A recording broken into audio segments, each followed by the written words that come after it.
Hey guys, Future Patrick here. The video that you're watching now, if you're seeing this message, is the censored version of this interview.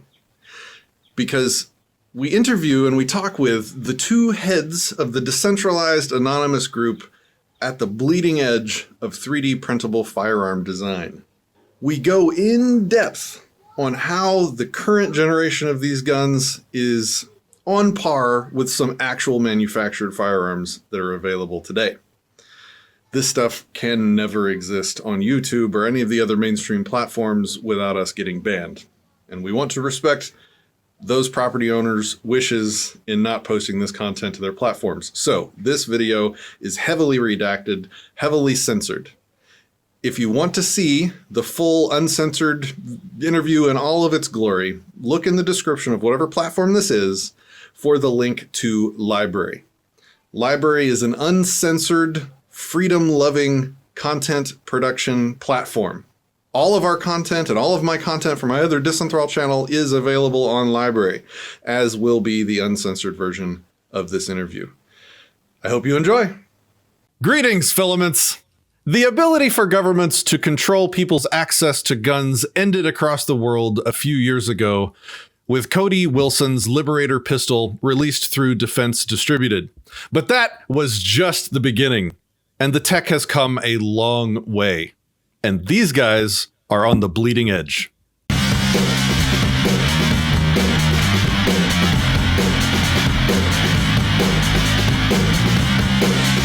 From Acapulco, Mexico, this is Anarchast. Hey everybody, I am proud to bring you today JStark1809, the founder of Deterrence Dispensed and developer of the auto-loading pistol carbine, the easiest and most functional 3D printable firearm available today, the FGC9. Welcome to the show, Jay Stark. Glad to be here. And I also bring to you Ivan the Troll, who is the face of the Deterrence Dispensed project. Welcome to the show, sir. Thanks for having me. Okay, so this is a first for me. We have two people that, for obvious reasons, need to stay completely anonymous. So for these guys, they will just be voices with little images, and that's totally fine. And we're going to do everything we can to respect your anonymity and to make sure that we don't compromise any OPSEC for you, because what you're doing is really important. So with that said, Ivan, face of the project, what are you guys doing? All right, so at Deterrence Dispensed, we sort of carry on the mission of Defense Distributed, but in a more decentralized manner. So Defense Distributed set themselves up as a legitimate company and tried to go about things that way, which of course brought them a legal battle that in some ways they were almost preparing themselves to be able to fight. So they fight this legal battle on the high road, and meanwhile that allows us to sort of skate underneath on the low road. So we can work decentralized, anonymously, and sort of develop the sort of things that Defense Distributed would like to be developing if they weren't embattled in lawsuits consistently. So what I mean by that is we take all sorts of defense articles, the defense articles that we care about, so firearms, ammunition technology, that sort of thing, and we break them down and try and make it so the end user, what I like to refer to as the home gunsmith, so it's one individual acting on their own, can most easily, most cost effectively manufacture these defense articles on their own. So that takes many shapes, based especially usually guided by the legal boundaries that surround where it is that the home gunsmith ends up living. So of course it's much easier to build yourself a gun in the United States than it is anywhere else in the world. But we try to take a full breadth of projects. So stuff that's targeted, easy for people in the US to do, stuff that's easy, and now with the release of our most recent big project, stuff that's easy for anyone, anywhere in the world to get their hands on and build. And when I said in the beginning, the ability for governments to control people's access to firearms is over and has been over for years now. It's like gun control was ended by Cody and Defense Distributed. This is the implementation of that. You guys, you said you are anonymous and distributed. Can you talk about those two things and talk about how you keep it anonymous and how you stay organized with it distributed? Sure. So what I mean by anonymous is the developers at Deterrence Dispensed, of which there are several, really even quite a few, is probably the best way to put it. We don't share our real identities or real locations, even with each other, even with the one another's of each other that we trust. We don't share our identities with each other. So in that way, as well as like traditional internet OPSEC stuff. So, run VPNs and scrub metadata from anything you upload or share. We sort of maintain this state where it would be extremely difficult for regulatory bodies to try and come after us. That said, I'm sure people who are higher profile like myself are known to individual states, specifically states in the US that make it illegal to share information related to making guns. But we're in this sort of situation where it'd be extremely difficult for them to ever make a case, even if, because I'm sure New Jersey wants to come after me, right? Oh, yeah, I'm sure. I'm sure they'd have a really difficult time actually coming to get me, mostly due to the fact that we tend to stay anonymous and we tend to make our uploads in a decentralized manner. So I guess then the second half of your question is, what do I mean by decentralized? So we don't have any one location or base of operation.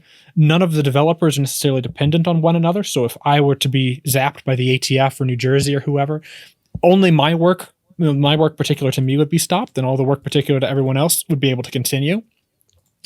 As well as something we ran into very, very early on is we were hosting uploads on Mega and stuff like that, like cheap, anonymous, free in this case, anonymous upload sites. But the problem became Mega started hunting down our uploads at the bequest of New Jersey. So a little New bit Jersey off specifically asked Mega. New Jersey specifically. All right.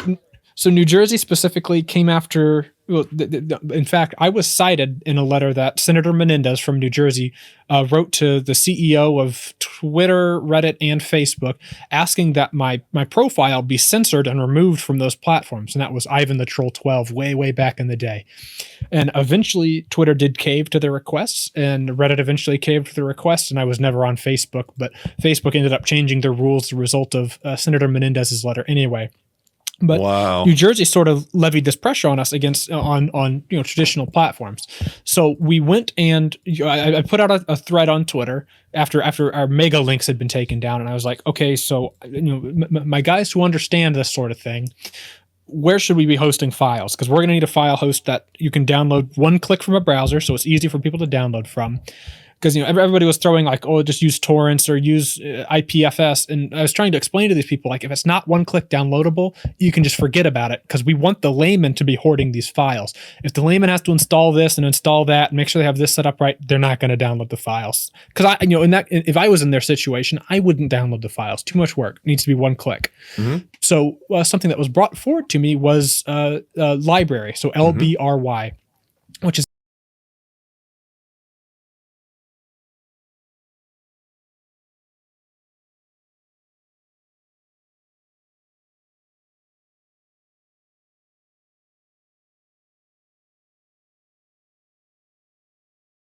And they had just launched recently back then this tool called spee.ch, which they're depreciating now in favor of library.tv.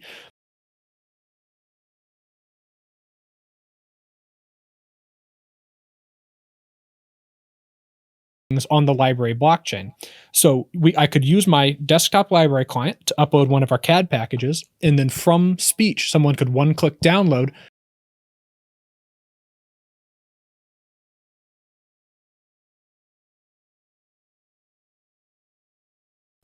the more I got to know about library. Their CEO is a guy who's like super on our side, to the point where he had a pinned tweet for months, which was like a cryptographically signed image where if you decrypted the image, it would be the CAD files for the Liberator. Mm-hmm. So he'd had that pinned on his Twitter profile. So he's like outspokenly on our side, which is awesome. And like library's core values, you go along the lines of, it sounds like I'm shilling for library, but I promise it's because they're awesome.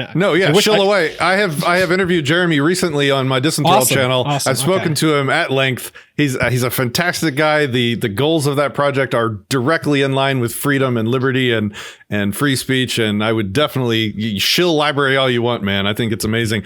All the content from this channel and all the content from my Disenthral channel is all on library. So in fact, I've started linking our videos in library instead of YouTube links, just because I'm trying to promote it. So yeah, please continue shill away. All right. So I'm glad you're already familiar with them, but for those that are listening, it essentially their core value is they would rather have you be the content mediator rather than, YouTube's big censor agency be your content mediator. So you decide what's appropriate for you and you decide what you're interested in, which is just awesome because that allows our files to be here in this professional looking format, one click downloadable. I mean, it was perfect. Everything we could have asked for. So that's another part of that decentralized factor because it means a couple things. So with torrents can be hijacked and you can get bad files from them, which is a lot less a risk now than it was back in the day. But that risk still does exist. And the cool thing about the library blockchain is, the person who uploads the file and only that person controls that upload itself if it's uploaded to their own private channel. So if you download a Deterrence Dispensed file from the library blockchain, you can rest assured that that is something that came from us and it's not tampered with or modified, or no anti-gun agency came in and tampered with the CAD and then re-uploaded it and are trying to hijink you.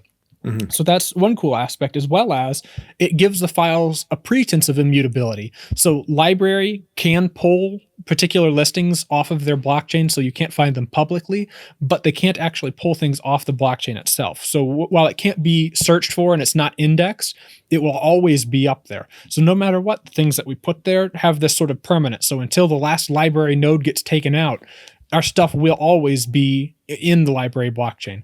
So that's another incredibly interesting aspect. So it sort of gives it this immutability that, speech, the speech library TV gives us that immutability that Mega never had or never could have. And I mean, what you're seeing right now on the screen, or what you have been seeing,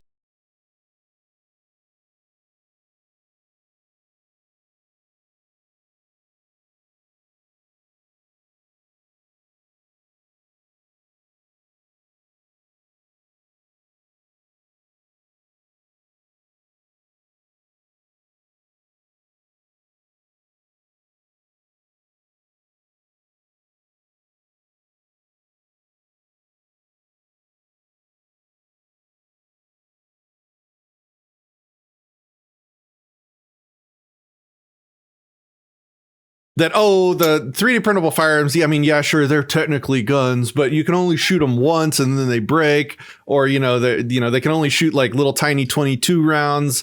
But what I'm trying to tell people, and what I'm excited to talk about with you guys today, is just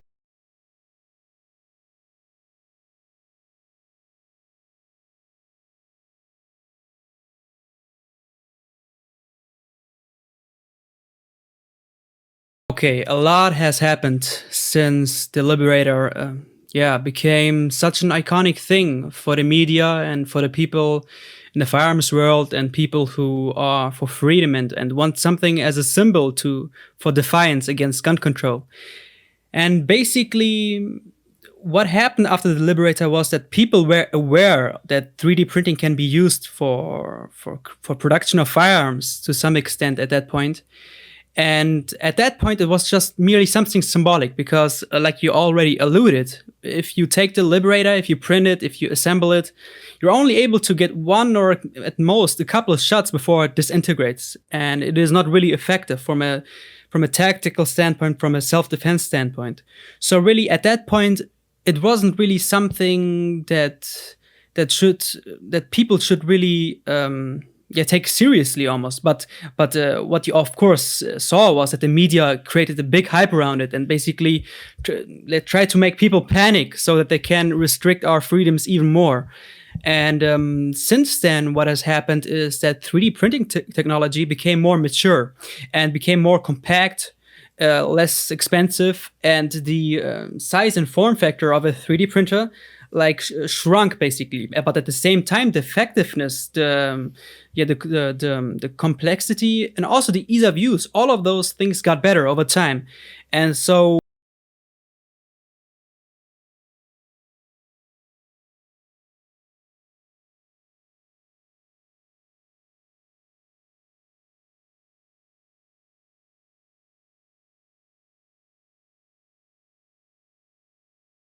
example, the Creality and the 3. And so the real game changer that has happened recently, which is basically something that came alongside the FGC9 and which really effectively has become part of this platform, which basically is running right now in the 3D printing community, is that the FGC9 is going to be something like the AR-15, where you have multiple components, you can like modify them and build upon them. And so basically, I've just gotta explain in general, the FGC9, which stands for Fuck Gun Control 9mm, is a Perfect. is a Okay. is an auto-loading pistol caliber carbine in the current configuration, which is mostly 3D printed. So basically, the majority of the parts are 3D printed. Meaning, when you have a $200 printer, you assemble it maybe in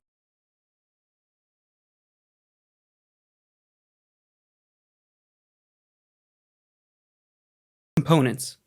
And now you've got to realize, you've got the issue with firearms is that there's a huge explosion inside of the chamber. And with the Liberator, for example, you saw that you were only able to use low pressure cartridges, such as the 3ACP cartridge, and also I think the 22 long rifle. And even with such a low pressure round, the firearm tends to explode when everything is made out of plastic. But where the FGC9 differs significantly is that the barrel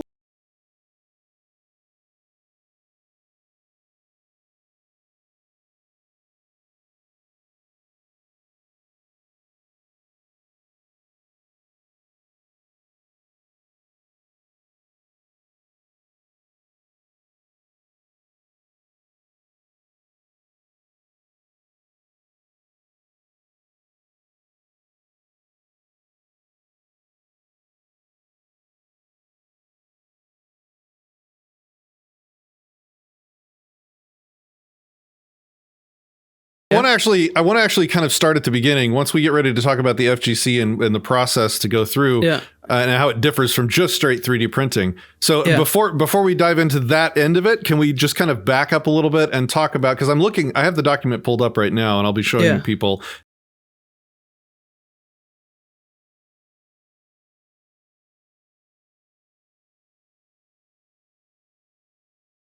But it even breaks it down into days. So let's see, what's the total number of days? We have 8 days.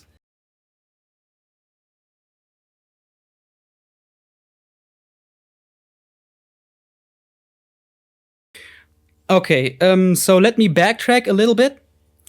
So as I said, the FGC9 is something game-changing, along with the technologies that enable it. And the idea behind the FGC9 is to really bring to the table a firearm that is easy to make and that is effective, which you can actually use for self-defense, which you actually can use for nefarious purposes if you want to. I mean, it's a tool. You can do whatever with it. And it's a tool which you can actually strike fear in the heart of tyrants. Meaning, it is something that if you use it effectively, that you can use against people, for example, who are armed with an MP5, because it uses the same caliber, and you're also able to bring many shots during a short period of time on target. And so it is a game changer. And what I try to do is to come up with ways to make this process of building such an effective firearm that is easy to build as simple and as easy as possible. And of course, you had to have the enabling technologies, which I alluded to, which is ECM rifling, which Ivan actually kind of developed into what it is, and he basically made it viable to use. But in effect, what I'm trying to say is the FGC9 is a culmination of a process where I tried to make it easy and actually practical and possible to create a firearm that is effective and does not blow up in one shot. And what you have to realize, to create a firearm or to create a vehicle or a machine or whatever is only a part of the equation of trying to bring it into the world and make it successful. What you also have to do is you have to deliver it in a way where people actually can use it, recreate it, build it. You need a manual, you need instruction, because not everybody is an engineer. Not everybody is a chemist or something. Not everybody is proficient in assembling something. So what I did is I tried to put myself into the position of somebody who has no firearms, who lives in a country, in a place where he has no legal access to firearms, but he wants to get one to be able to defend himself, you know? And I always have to assume that this person has not does not have experience in 3D printing or in metallurgy or in engineering and so on. So a major part is the documentation process, is to convey the idea of understanding what's going to happen during the build process.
Tool or material. Like if I suggest, for example, for a specific thing to buy it off Amazon or eBay or locally from the hardware store. And so you have to realize the FGC9 is not just only like some 3D printed fancy new technology, it's also the way how we bring it to the people. And that is something that is a huge breakthrough, I think, in terms of what has never been done to this extent before. And yeah, I'm realizing as I'm looking through this document and hearing you describe it that what we're about to do, because I definitely want to get into some of this, we're definitely going to be violating our agreement with YouTube. So I'm calling it right now. This video will not be on YouTube. This video will probably only exist on Library and may get us banned from anywhere else we put it. So I'll probably put like a small intro video on YouTube just to point everybody to Library, because I want to talk about how this manufacturing process works, and YouTube will definitely get us for that. So I'm looking through the tools, the list of tools here, and it looks like the most maybe expensive or difficult thing that you need is a MIG welder, like a stick welder. Not even a MIG welder, just like a stick welder would be enough, right? Yeah, it's a TIG welder, I think you call it in the States. But you basically need the very simple and the cheapest of them all, the arc welder, the stick welder, where you have basically two electrodes and a stick made out of some metal with some material around it that creates a gas to protect the flame or whatever is going on there. Yeah, and even parts, even the parts that you're welding, as an amateur welder that you know maybe you don't even know how to weld, like part of the 3D printable parts that you're making are jigs to hold everything in the correct position while you're doing all this stuff. So it's really, really like the hardest thing you're going to be doing, it looks like, is let's talk about the electro, I forgot what you called it, electro something. The electro.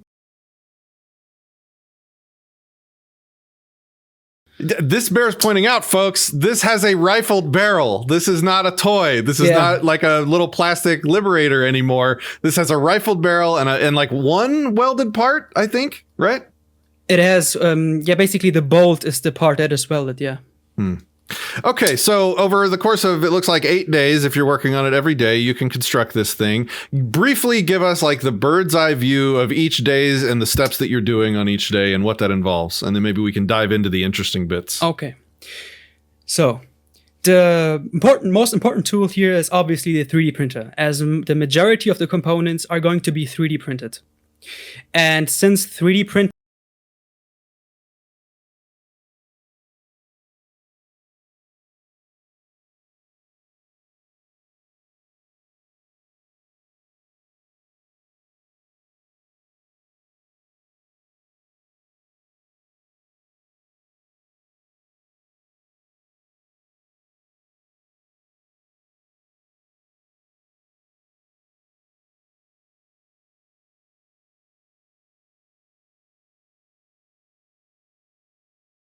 to print, but the good thing is you just can start, you're able to start your printer, just leave it in the corner and do whatever you need to do throughout the days.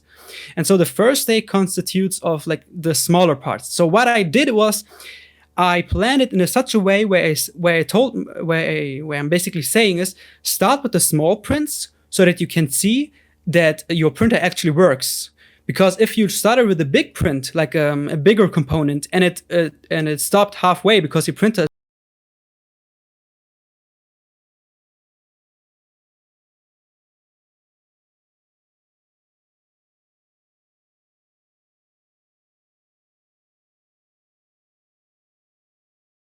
parts, the parts that fit on the palm of your hand.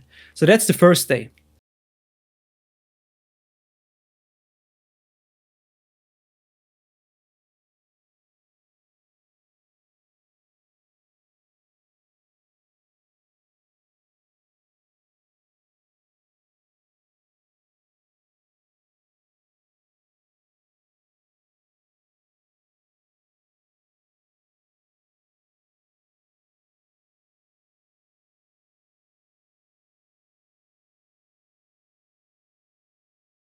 Phase is build and assembly. And on the 7th day, what you will do is you will lay out all the parts that you have printed. And the first thing on the 7th day that you do is you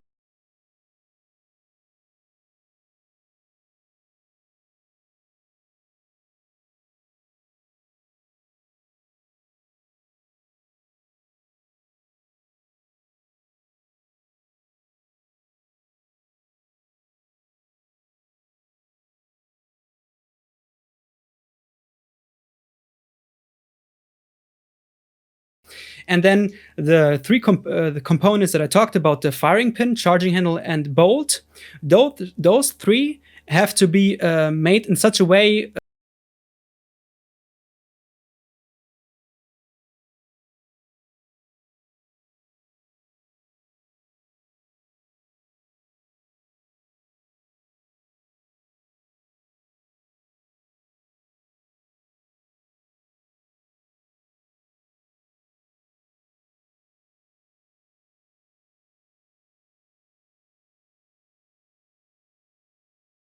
that will machine the parts. And so it wouldn't be easy to produce those parts at home. And even if you've got a simplified version of those parts, if you wanted to make it in one piece so that it actually works, you'd need to do a lot of laborious manual cuts with a hacksaw or whatever, if it's a simplified version of that. But to overcome the issues of having to put in a lot of laborious work and having to use like a mill or a lathe, what we are doing here is we are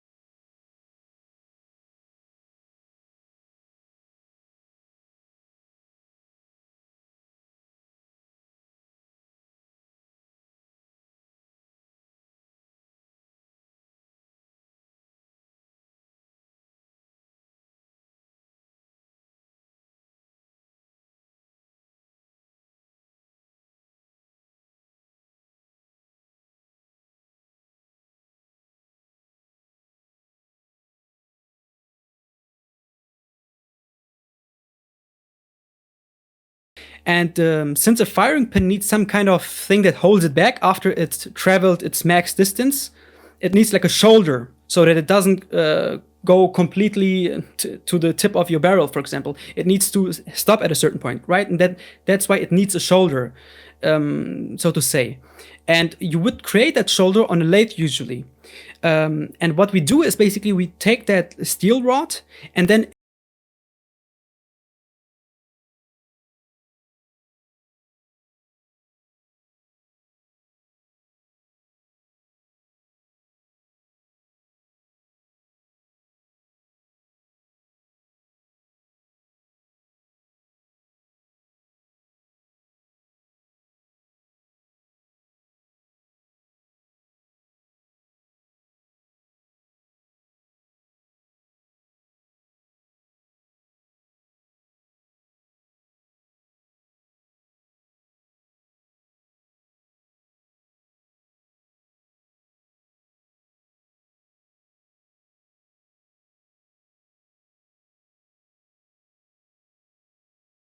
would have to put on too much of the metal, and it would create like blobs, which would not be really cool to have on a piece like a firing pin where it needs to slide.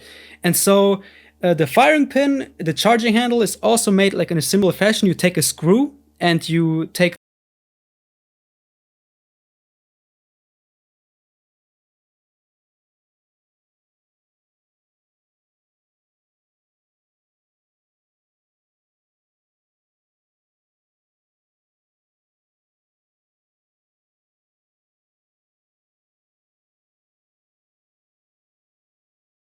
is the bolt, because you first have to weld the two bolt pieces together, which are made of two simple 18mm diameter steel.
Not just like a few pictures. You have to actually see how much labor goes into a submachine gun, which is made in the traditional way. This cuts down everything. This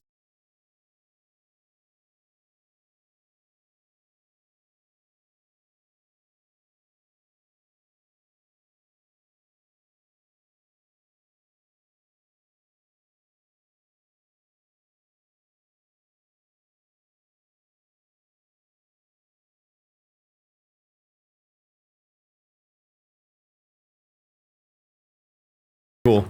what you usually did is you just took a fucking pipe, an unrifled pipe, because rifled barrels are a pain in the fucking ass to make as an average Joe. Why?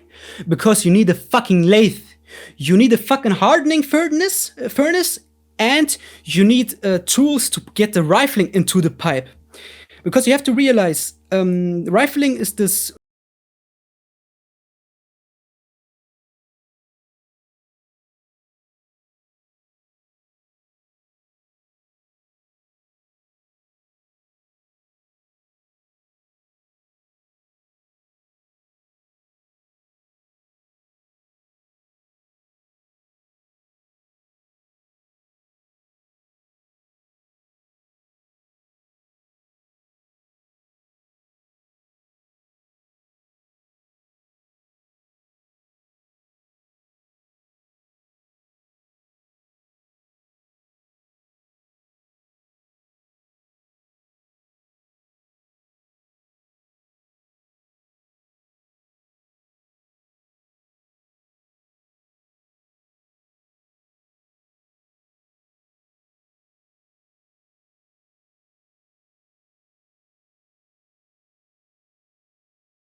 rifling. No longer do you need a hydraulic press.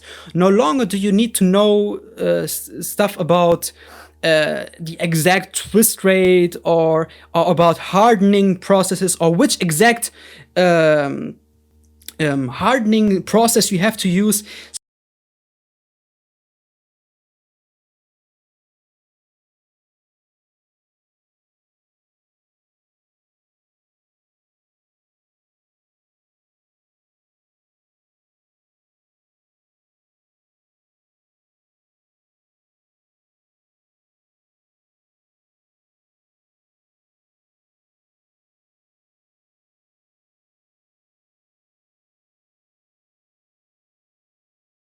Voltage and shit like that, and then you have to like turn the knobs. Do you remember those?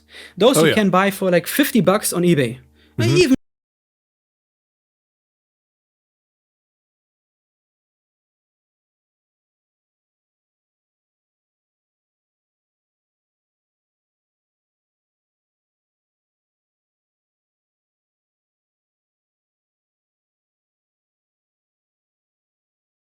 you put water in. You know those buckets? Yeah, I know a bucket. Yeah. Yeah. Take the power supply and you take the bucket.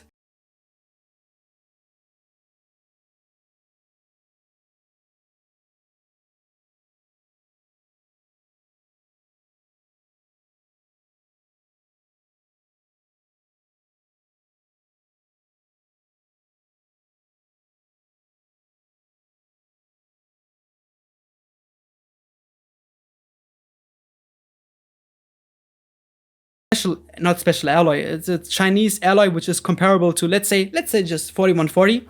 It's already pre-hardened and it's already drilled to 8 mm in diameter, for example, and the outer diameter is 16 mm.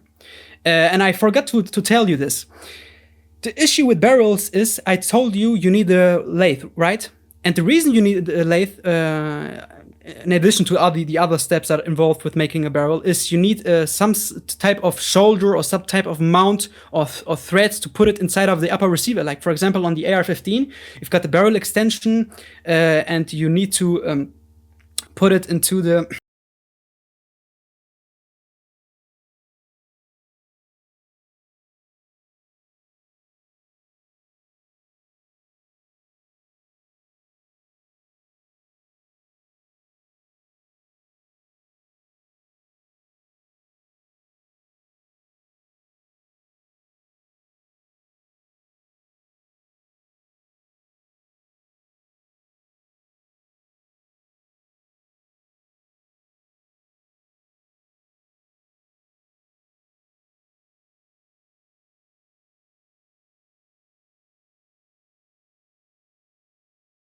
I think Luthi used in his submachine gun. So that's one thing that we took over from Luthi. And just to say it outright, I hope I don't anger him by not having mentioned it that up to this point. But the FGC9 is developed from another 3D printed firearm, which is the AP9. It's basically a more crude version, which is kind of like more like a prototype, which actually relies on the Glock barrel, like on a commercial Glock barrel. And that's the huge thing. Like, for people that are aware of the 3D printing like movement, they are aware of the AP9. But the issue with that was you weren't able to use a homemade barrel, and you had to rely on a Glock barrel. So what I'm saying is, with the FGC9, you take that pipe from China, you take shaft colors, and then you use this process where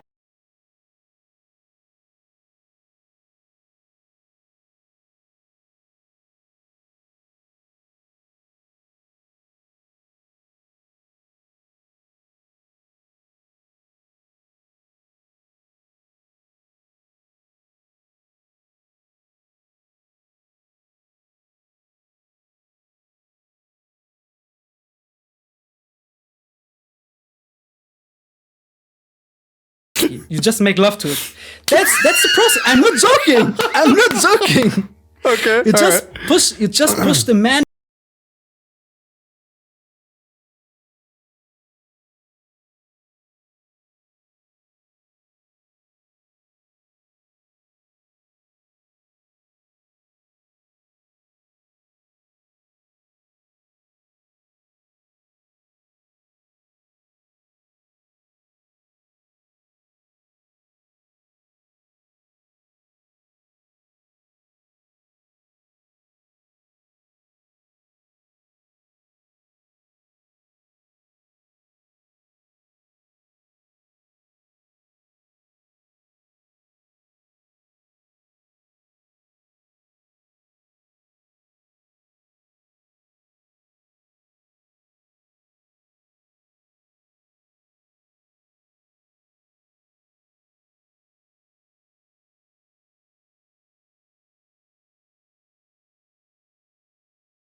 Make a little gun love. That's all you need, folks. Exactly. Just a little bit of gun love. No, guys, go ahead. Can add some more details? Yeah, so what you guys have done, and this is why I was so excited to have these guys on the show, is just to wake everybody up to the fact that they have successfully innovated this technology to where you can now make perfectly viable firearms without a factory, without a lathe, without all this wildly expensive equipment. You can do it in your garage.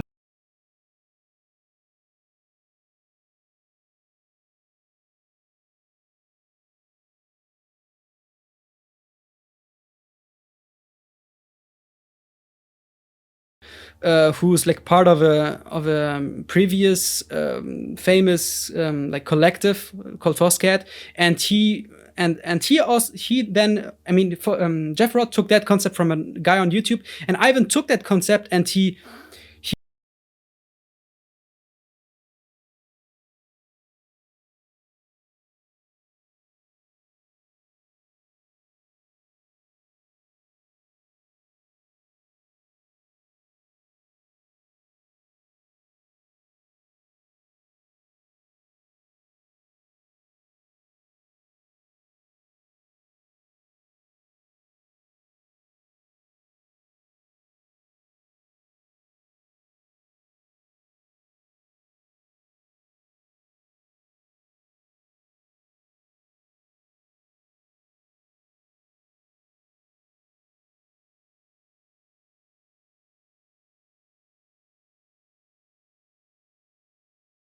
17, for example. Imagine that. Wow. All right, Ivan. All right. So if we want to delve into details on the ECM barrel first. Yeah, I would Sure. well, just generally cost of materials and cost of tools would Sure, be great. yeah, we can start there. So Yeah. my FGC9 build, I had about $550 in tools, and I used, for the most part, the cheapest possible tools I could find just as a viability test.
The gun industry of like their design team must be a bunch of people who thought the 80s never ended and they like to drop acid while they're designing things. Like everything Kel-Tec designed is like off the wall. Like no one asked for this and yet here it is.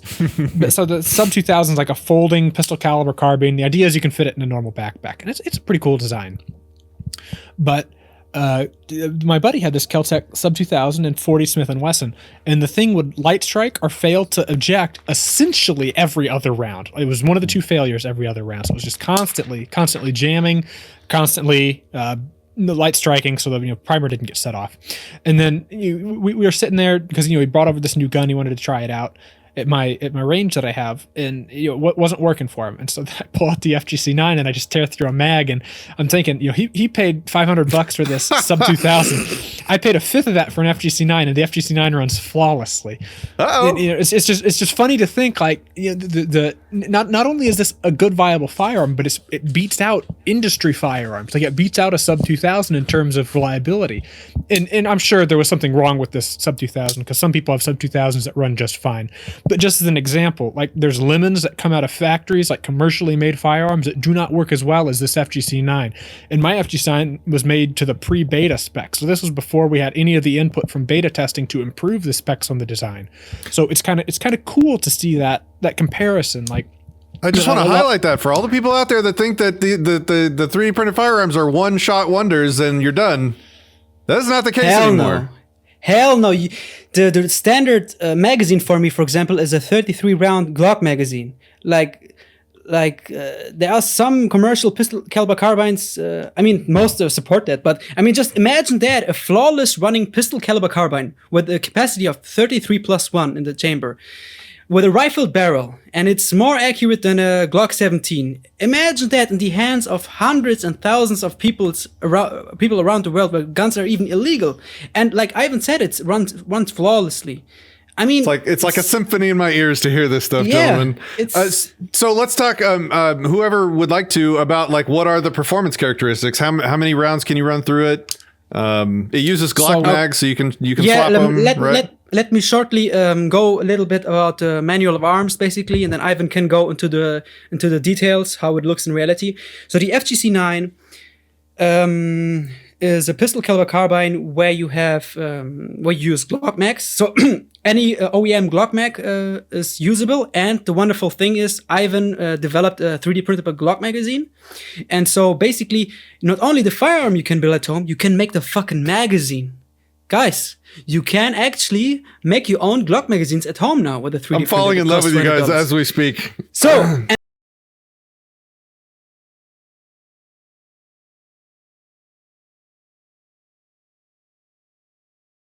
$1 or something per spring, or even less if you order in bulk. And the wonderful thing is, Ivan developed a special version of his magazine that is extended already. It's 25 rounds.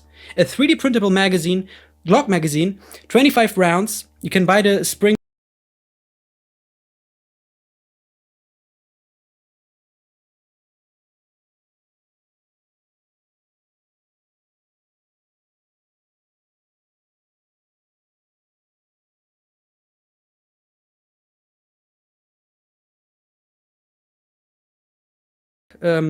Like, people can leave it off and just run it without a stock to not violate the ATF, so you don't get your dog shot. But for everyone else,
manual of arms, and then you've got your pistol grip, which is 3D printed, but which is essentially a AR-15 or an M4 pistol grip, and the buttstock, which I mentioned, is also I have used the CAD model of the AR-15 that we had, it's outdated right now because we actually what we did recently, just a tangent, we released recently the full technical data package of the M4 rifle straight from the archives of the US military.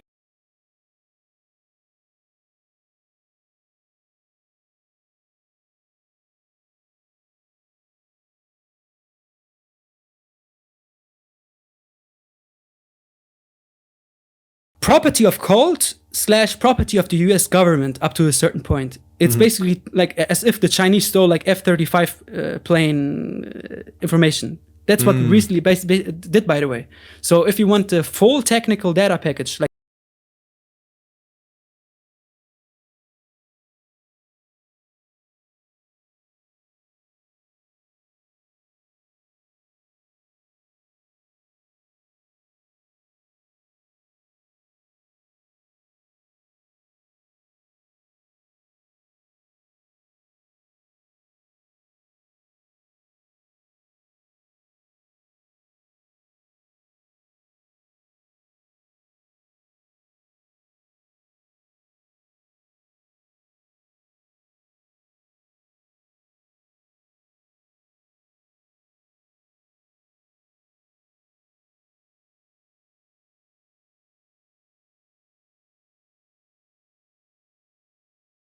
use your tactical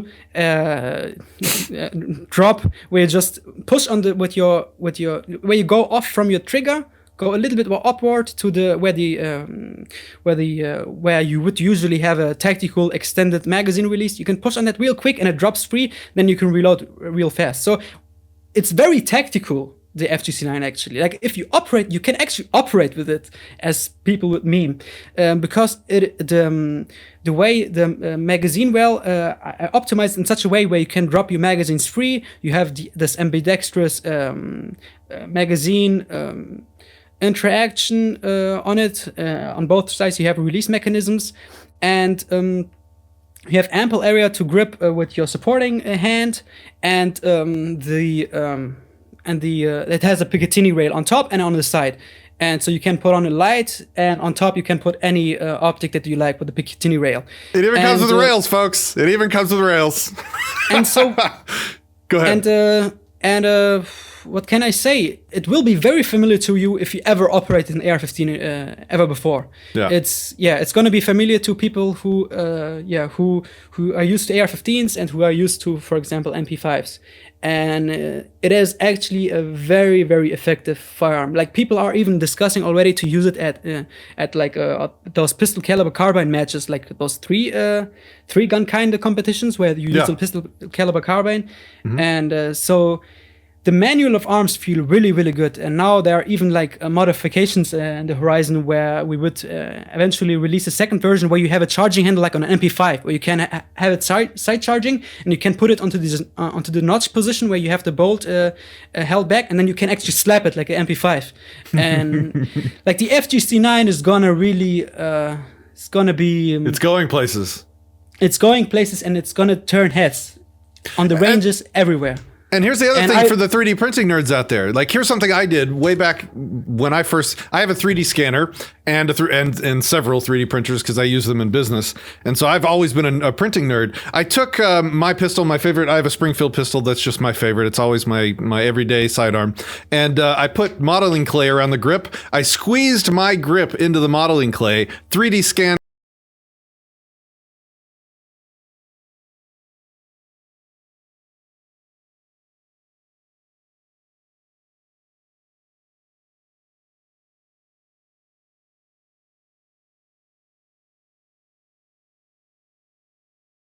Like there were already modifications for the FGC9 when it wasn't even released, because we had a beta test going on like this with a small number of people, and they already made modifications to it. So basically, it's the AR-15 Glock on steroids, basically. Like the idea of modifying things, personalizing things.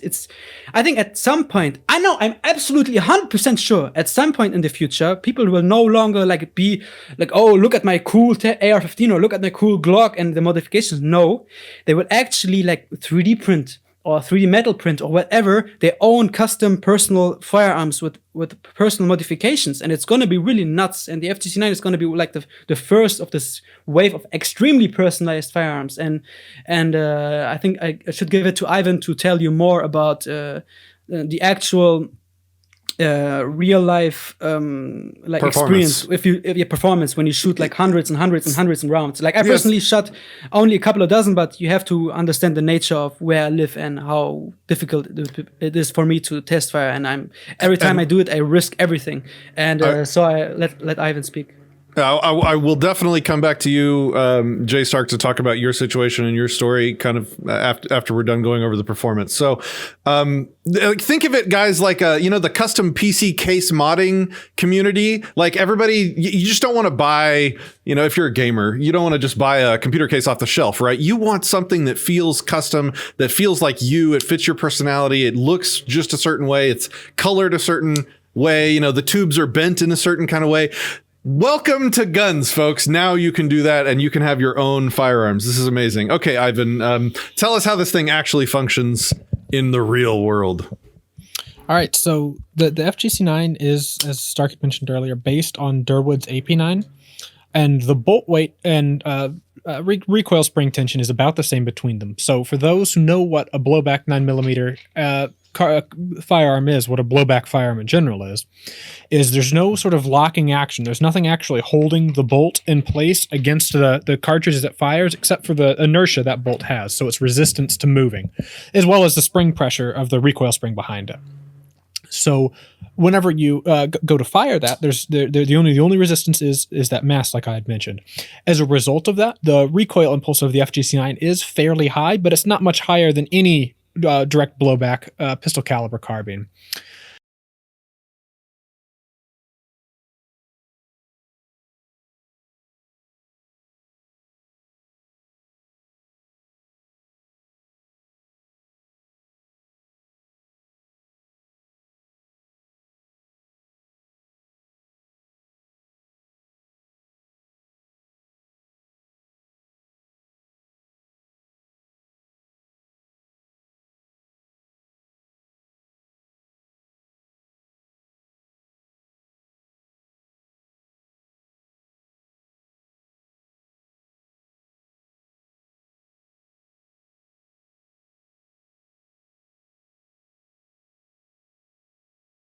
What Ivan did, and I think you can also blame me a little bit, is that I recommended to the beta testers and to Ivan to add like a little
I'd gotten 1,800 rounds on that gun without any issue up until that point. So I reckon it would go much farther. On some of, Durwood on his AP9 has pushed him past 4,000 rounds even. So the gun's built up bulky enough that it can really go through some ridiculous round counts. Because by the time you put 4,000 rounds of ammo in it, even using cheap ammo, at that point you're like 5 times what you spent building the gun has been put through the gun and ammo. And in my mind, like whenever you put equal value as much as the gun cost you to build, if once you put that much ammo through it, you can assume that the gun is effectively disposable at that point. Like if you need to put replacement parts after that point, as far as I'm concerned.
Sorry, I'm not down with gun manufacturing lingo. So that means you have the barrel like hard attached to a surface that it won't move when it fires. That's mechanical accuracy. So mechanical accuracy is you have some sort of static rest, so it takes all human out of the situation. So there's no human in the equation whatsoever. So for the Glock, that means you clamp down a Glock in a bench rest where it's not allowed to move, so the gun cycles, but it doesn't kick or recoil or move between shots. For the FGC9 barrel, because there's no kicking or recoiling really going on, it's just the barrel strapped down to a table. So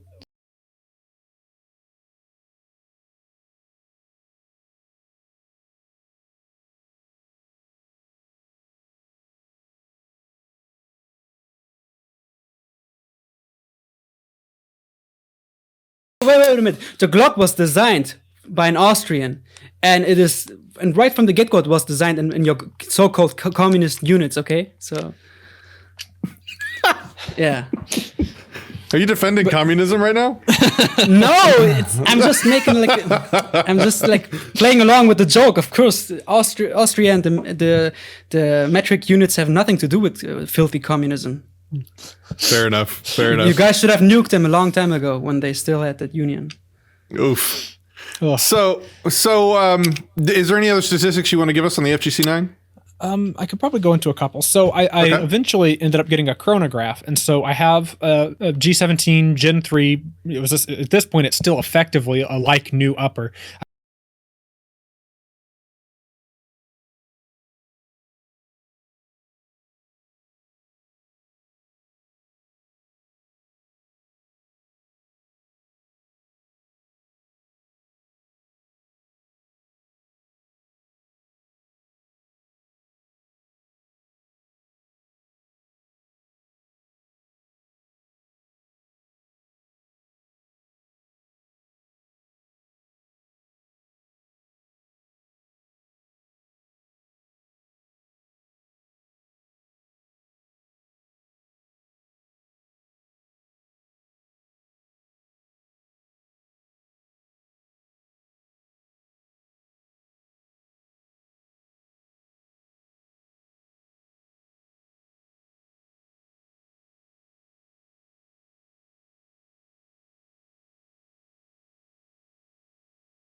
a toss-up, but at least amongst cheap ones, it beats it out.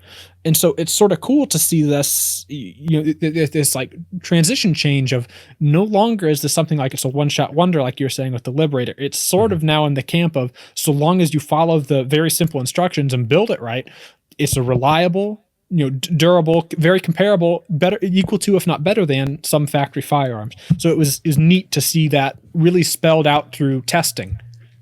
Okay. Let me quickly put in something like an information here. You have to realize in the package that you download, the 4 gigabytes for the FGC9, in there is even a guide that tells you which 3D printer to buy, how to set it up, how to use it. So basically, if you never used a 3D printer in your life before,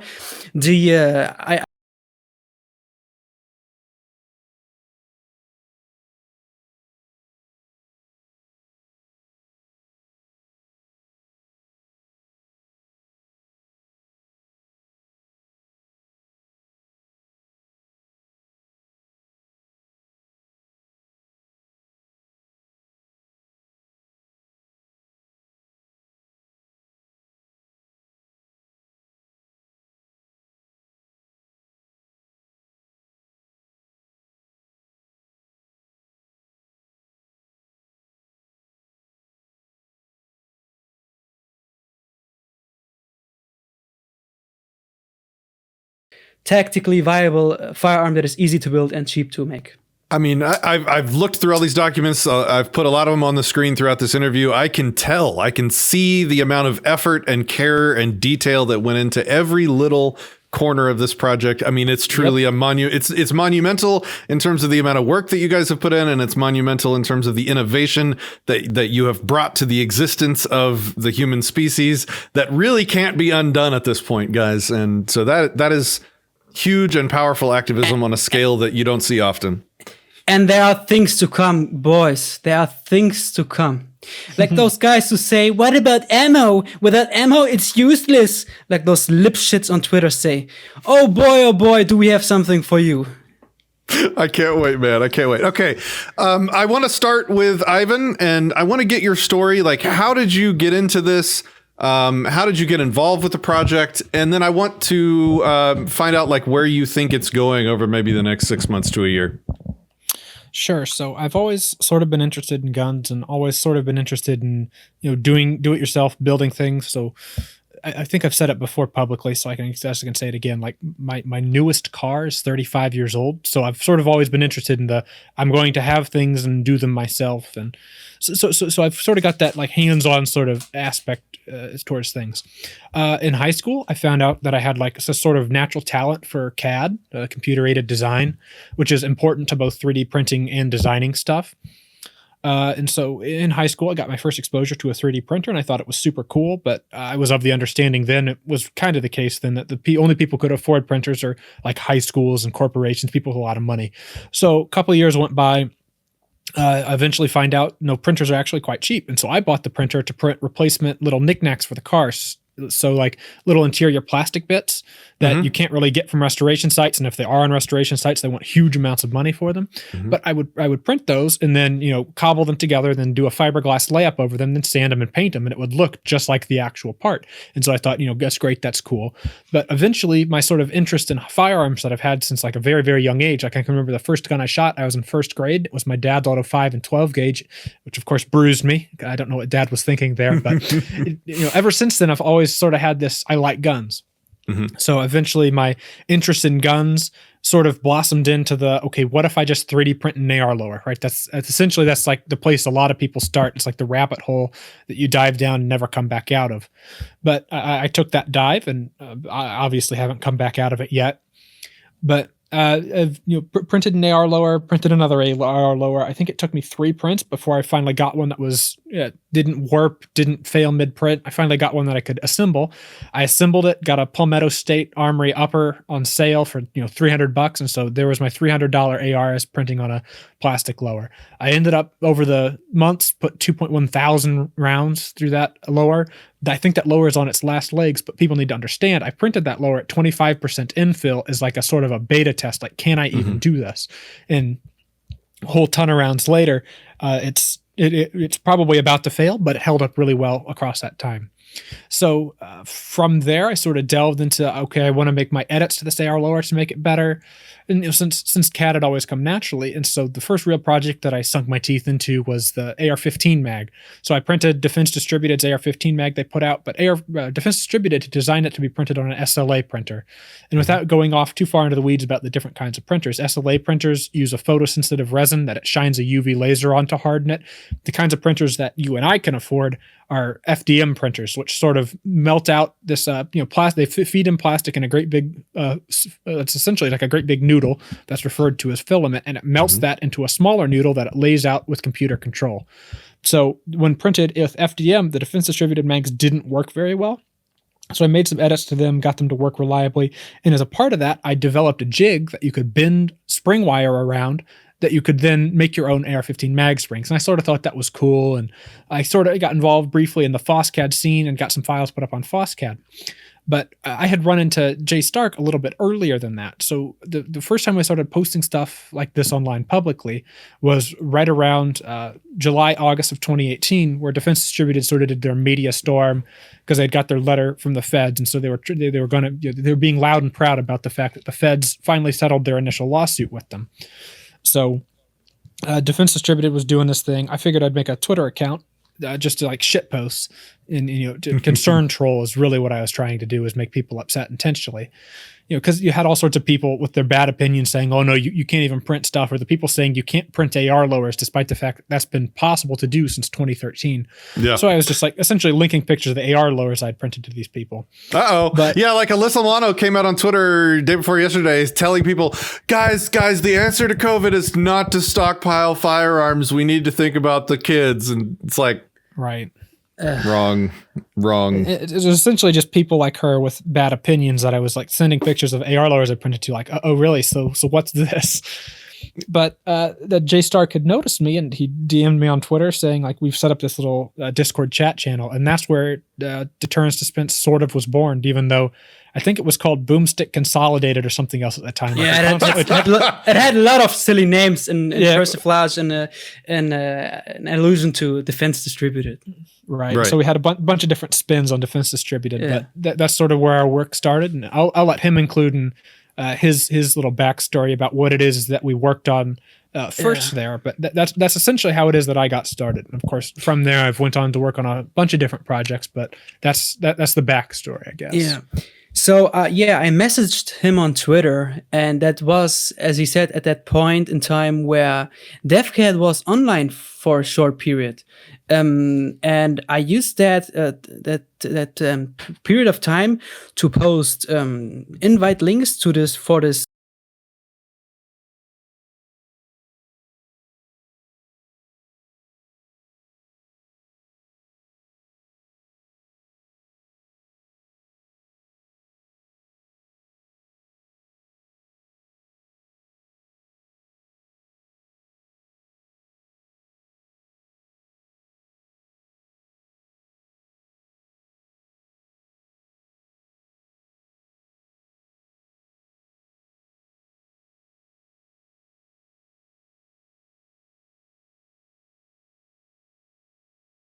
machining. I never was an engineer studying it or anything like that. I had no idea about that. My only knowledge about firearms was using it a bit here and there, and in my free time. And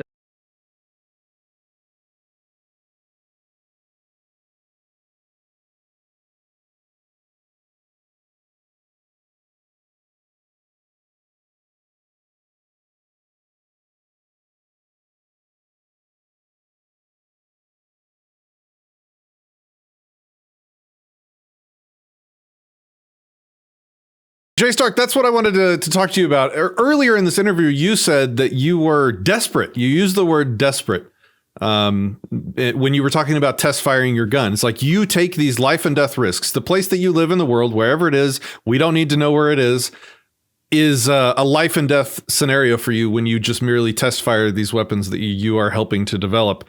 Can you talk about that? Why are you desperate? Okay. Look, I'm one of the sort of guys who does not really enjoy socializing that much or watching sports or playing certain like sports, like I don't know, football or soccer or whatever.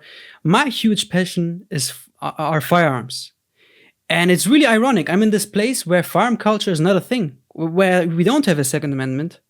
And I'm really huge into firearms. I love them. I love the mechanics of it. I love everything associated with firearms, the history, the sounds they make when you interact with them, the way it feels when you shoot. I really love to go into depth with firearms. And when you're such a huge gun nut, you could say, and you don't have access to firearms, you know how blue-balled you feel?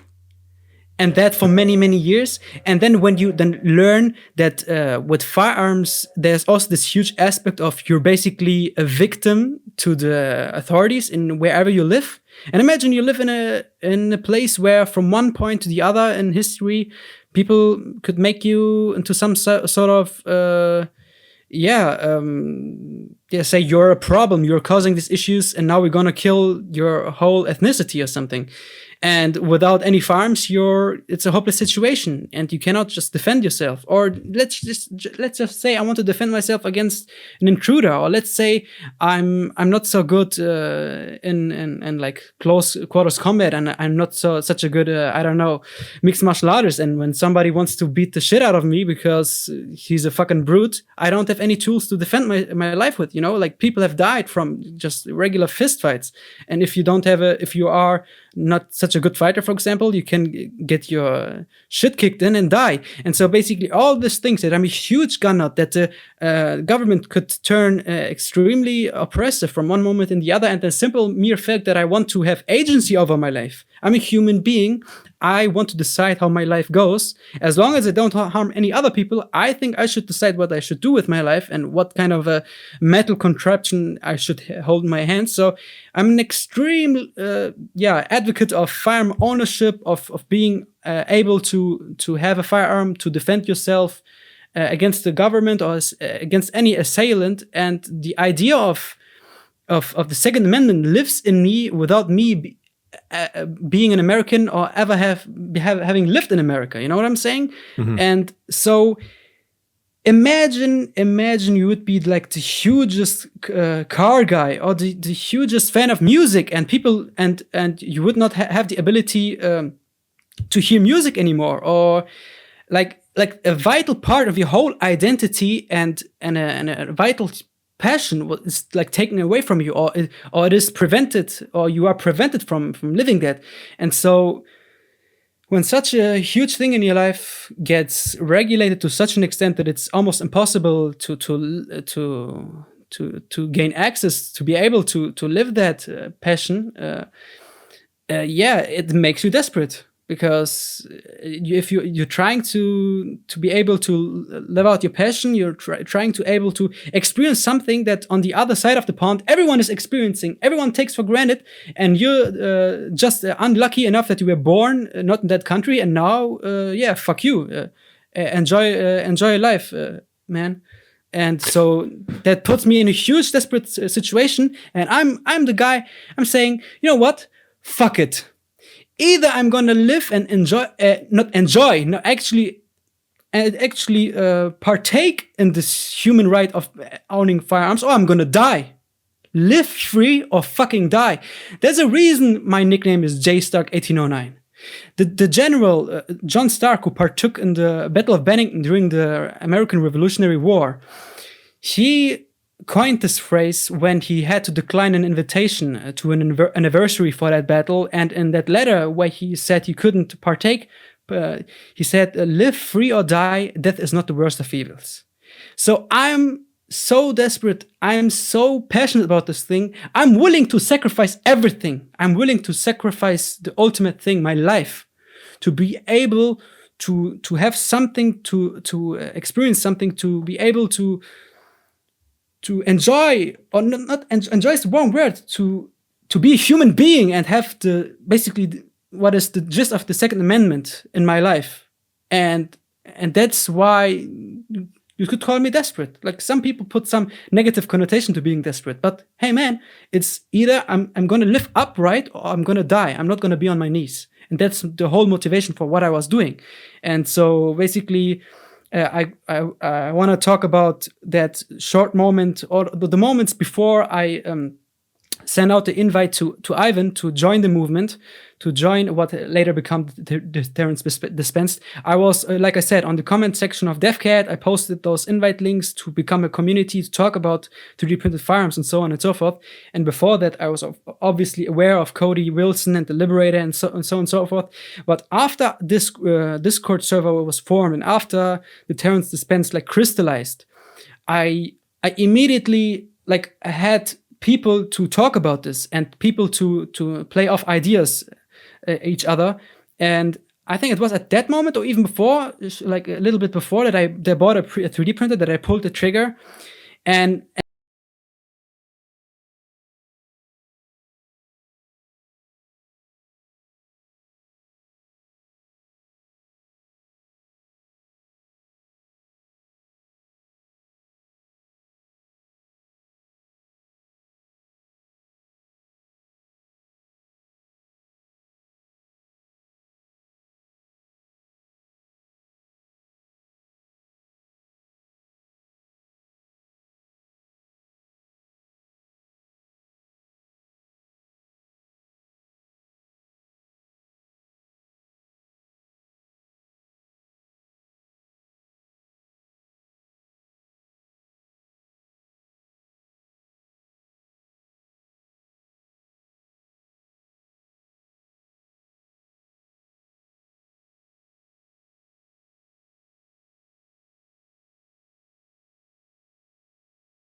do you want to get carted off in rail cars and get gassed and killed because 1 year ago you said, no, I don't want these criminals or my neighbor to have a firearm. Oh, I feel so endangered.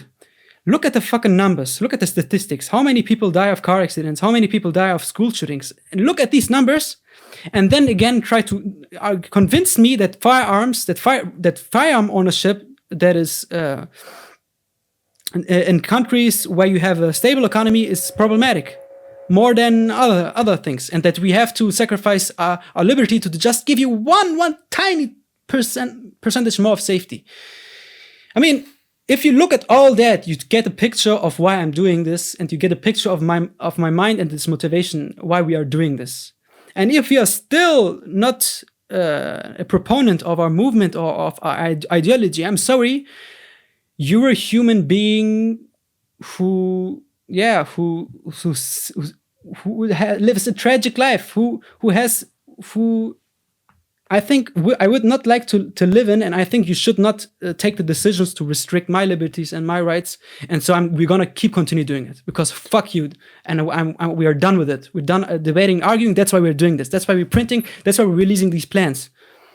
And that's the whole story. And I don't know what to tell you anymore. Jay Stark, these are heroic words that you're uttering. Very few people over the course of history have uttered them, but the ones that have done great things. And I wish we had more people that would do it. I've been saying so often recently, because so much liberty is being drained away right now, that they only let you keep the liberties that you are willing to stake your life on. And I've had people in other countries recently talk to me. One guy from New Zealand, he's like, man, I see you doing all this activism in the streets and I see you resisting government. You know, it's illegal to feed the homeless in Texas. And we do this event every year where we go out with, 100 people armed to the teeth, ARs, pistols, even samurai swords for those that would prefer that. And we go and we do good work. We break the law and we feed the homeless. And people are inspired by these stories. They're like, look, something like this is illegal where I live, but we don't have guns. How can we do the stuff that you do? And I'm speechless. Like, I don't know how to tell you to resist once that liberty is gone. Not only do I not know how to tell you to get it back without bloodbaths, but I don't know how to tell you to do normal activism either. Because the only way to put yourself on level with the government in a way that you can make an impact is to have the tool of self-defense that puts you on the level with the government. And that is the firearm. And these guys that I'm interviewing here right now are the answer, ladies and gentlemen. Like when I don't know how you get your right to bear arms back, these guys are showing you that you never lost that right. And you no longer have lost the ability to have it. You can just go and download this 4 gig of zeros and ones and open the PDFs and have, in layman terms, step-by-step instructions on how to take that back. And then, like he was just saying, guys, it is up to you which of your liberties you then want to stake your life on. And the worst thing is, when you tell these words to people, what did they come up with? Oh, you can't fight the government. They have tanks and jets and planes. Instead of trying to be rationalize things, instead of trying to think about for a moment, they just come up excuse after excuse. You know what? Look at fucking Afghanistan. Look at fucking Vietnam. How many planes and tanks and everything that you have won't do shit if you have people who are motivated, who are in the civilian populace, who disappear in the civilian populace, who can take up arms any moment. You need soldiers to go into the houses and into the streets and into the buildings and to the facilities to dictate how people live their lives. But if every single man and every single woman has a firearm behind their back, you won't be sure you will never be safe. And this is why firearms, small arms, pistols and machine guns and assault rifles and whatever you want to call them and vilify them as, are so vital and important. Stop with the fucking tanks and planes and whatever. Just look at history. People are so fucking ignorant these days. These fucking social media fucking consuming lipshits who have never picked up a history book. Who continue ignoring these facts and historical things just to keep up, just to feel good. Oh, I feel so good. Oh, guns are so scary, because they act primarily with emotions. Sadly, that is the way people are. And I'm gonna admit, I myself am on the autism spectrum. I don't care much about emotions and how it makes you feel. I don't give a fuck about that. I give a fuck about how the world is changing, where we're going next. And it's sad that emotions override history, override the lives. Because of emotions, people died in Europe. These many Jews were killed, were genocided because of emotions. Because the Germans back then needed someone to let their rage out against, because they had this economic crisis, and they needed someone to be angry against, and they needed something so that it made them feel better, to kill the vermin or whatever. And in the same way, like in a kind of like mirrored way, in a weird opposite way, these lipshits of today want to disarm us. And you see what happened in history. You see what happens in China right now. Those Muslims in those camps are getting killed, are getting put into concentration camps. And in China, gun control is so fucking strict. You cannot even imagine how strict it is. It's even way stricter than in Europe. And there, if people had firearms, they could at least defend themselves. They could at least try to fight for independence, but they can't. They just get put into fucking concentration camps, and they are surveilled electronically, and it's over. Those people in China cannot even buy lead in sufficient quantities anymore to cast bullets. Like, even if they have the FGC-9, even if they have 3D printers, even if they steal stock, even if they have fire control groups, they cannot even cast their bullets because everything is monitored. When you buy like substantial amounts of lead, the police will come after you, because you know what? We've got a Chinese buddy who is helping us tremendously in trying to accomplish the goal of producing smokeless powder at home. And he actually pulled it off. And we're trying to make sure we can make the precursors. But this guy told me that they are monitoring the sale of lead. And meanwhile, millions of people, those poor Muslims, I don't give a crap what your thoughts about religion are, or about Muslims, how they are primitive and that they beat their wives or oppress or whatever. I don't give a fuck about that. When there are millions of people in concentration camps that don't even have freedom. Like, if your enemy does not have freedom, something is wrong. Even if you're of that mentality. Those people are in concentration camps, and meanwhile, the same country has one of the strictest gun control laws in the world. I mean, do you see what's happening there? Do you see in Venezuela, those people who are trying to fight against the socialist regime? What they did was, gun control is extremely strict, and only those that are for Maduro get equipped with old surplus bolt action rifles, and the civilian populace that tries to fight against oppressive regime, they can't do shit, because the regime is armed to the teeth, and only the loyalist supporters have the rifles. I mean, what the fuck, world? What the fuck? Why are you being... I mean, I hate it so much that people would rather go on Twitter and drink their lattes, or talk about some bullshit TV sitcom or whatever, or some bullshit hashtag about some football game, or some hip-hop artist getting arrested. Meanwhile, shit like this is happening in the world. And so I see there's a lot of activists in the U.S. that are concerned with all sorts of things, everything from legalizing weed to, like libertarian party politics. There's all of this wasted time. Guys, this is level 1 activism, weapons. Before you do other types of activism, secure this one first, because you don't get to keep any of that other stuff unless you can protect your own right to live and to protect yourself. Ivan, I would like to sort of end on an up note. If you could, sir, tell us where you see your project going over the next, 6 months to a year, and then make sure, tell us where people can go to support your project, to participate with your project, and to locate the files that you guys are publishing. Again, I'll put links to everything in the description of this video. All right, so over the next couple of months, we've got some very interesting things lined up. So I think Stark had alluded to earlier, and I don't have a ton of details I can share just yet, but so the new project that we're sort of taking on is But What About Ammo? So Jay Stark had alluded to it earlier, but previously I had done But What About Barrels? So that was the introductory project that became the ECM Barrel project. So at our early releases, like the printable Glock frames and stuff, people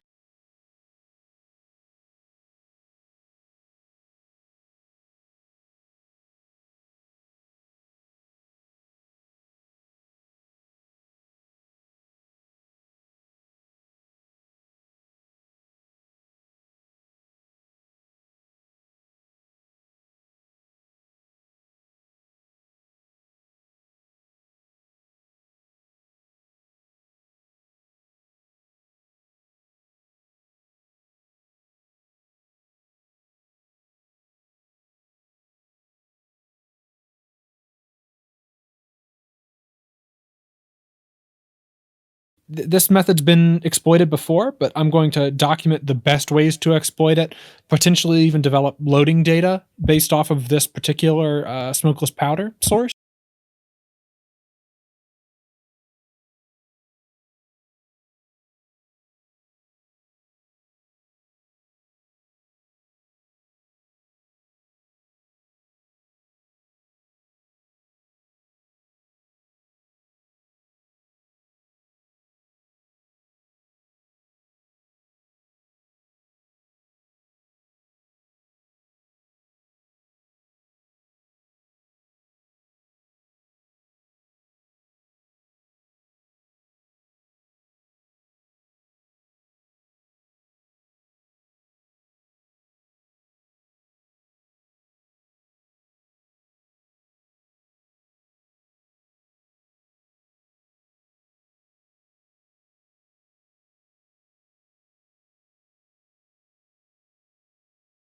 and an AR-15 fire control group, so it'll solve some of the reliability issues of those particular firearms, as well as add ergonomics and make the build itself much more cheaper.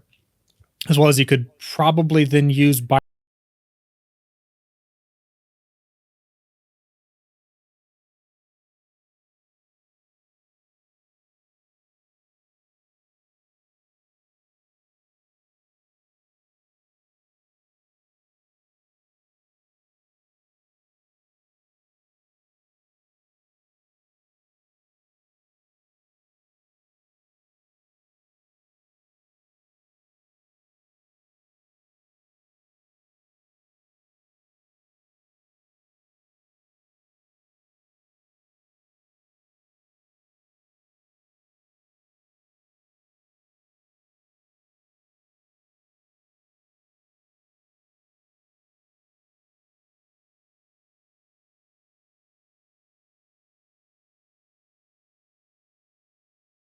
blowback, but not a straight blowback.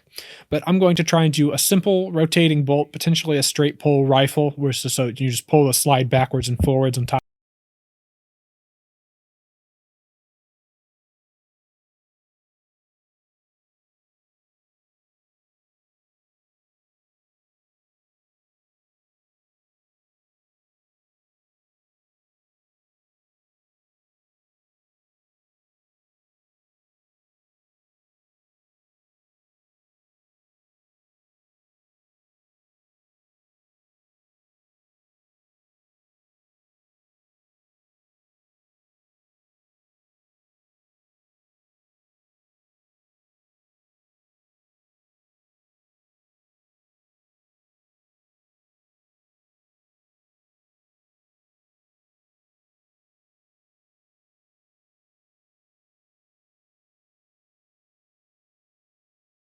And further investigation of this, but longer barrels, information on how to make longer barrels beyond, you just make a longer mandrel, you go figure it out.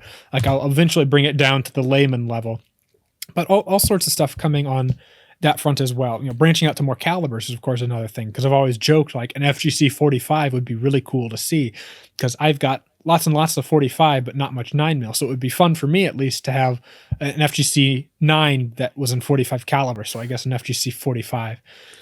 And I'm a 40 nerd for some reason. Right. So See, I've got tons of 40 as well. And that was an God of Judgment I just heard from Jay Stark. I even carry a 40 because it's specifically because the FBI found it's great at penetrating windshields and still maintaining lethal properties. When shit hits the fan, I think I read the same when FBI shit report. hits the fan, try to find me 40 caliber all over the place. That's fair. I've got more than my life supply, so Yeah. Okay, so that all sounds absolutely amazing. I definitely want to have you back in the future as you guys have more developments. Where can people find you? So probably the easiest way to support us is, DefCAD was recently relaunched, and Stark and I both have featured creator profiles on there. So on there, you can support us currently with Bitcoin. Hopefully coming soon will be US dollar support. So it would be, it would be like the Patreon for the gun world, sort of, which would be awesome to see. That's something that they're still busy working on. But for now, you can pledge Bitcoin there. That's much appreciated, and they have it set up so it's easy. So it's just like you're sending Bitcoin to anybody, and they handle that transaction, and then we end up getting it. So that's probably the easiest way to support us. Probably the easiest way to keep up with what's going on is either in the Deterrence Dispensed keybase, which is the team. The team name is DET_DISP. That's sort of like the Mod Podge of the community, like the melting pot where people come together, and largely the server's a lot of white noise, but some useful discussion does go on there. It's one more place to follow what's going on. You can follow specifically what I do. I'm on Twitter, and I think my current Twitter handle is Ivan_is_back. It's hard to keep up because my Twitter accounts constantly get banned. Yeah. I think my Reddit account is Crazy Ivan 3D, because that's like my 8th Reddit account. They've really been going after me on Reddit, but I think that's pretty much it for my distribution channel in news and ways to support us. I mean, of course, the easy free ways for people to support us is spread the files around. If you're a person who's interested in developing this sort of stuff, like if you've got an idea and you've developed it and you've tested it and you're looking for more testers and you're looking for design input, you can hit me up on Keybase. But what I don't want people to hear when I say that is if you have some harebrained scheme, you don't need to detail your harebrained scheme to me. I can't tell you how many people have asked me, can you print a Glock slide? The answer is no. You're not going to print a Glock slide. Stop asking me. At this point, essentially what I tell them is go blow up a Glock slide that you've printed and then ask me if it'll work. Because at that point, you shouldn't need to ask me if it'll work. So like you don't have to bring your harebrained scheme to me, but if you've got something that you at least done viability tests on, and you want to bring that to me and you want to find new testers for it, I'd be happy to help with stuff that you at least have some reason to believe it's viable. So you can hit me up on Keybase or Twitter or Reddit for that. And on Keybase, I'm Ivan the Troll, all one word.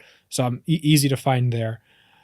Same with me on Keybase. You can find me as JStark1809 on there. Same as on DevCat. I don't have a Twitter account because of my precarious situation. I don't want to give the feds basically an access to my phone number directly if they just contact Twitter. And like Ivan said, if you want to support us on DevCat, just pledge to us there, or go on Keybase and click on our profiles, and our profiles have information on there as well. And if you find any errors in the FGC9 instructions PDF, make sure to send me an email with whatever error you find, like any spelling error or something I didn't think of during the documentation process. And also, if you have questions that the PDF doesn't answer for the build of a FGC9, shoot me an email as well. I'll take care of you.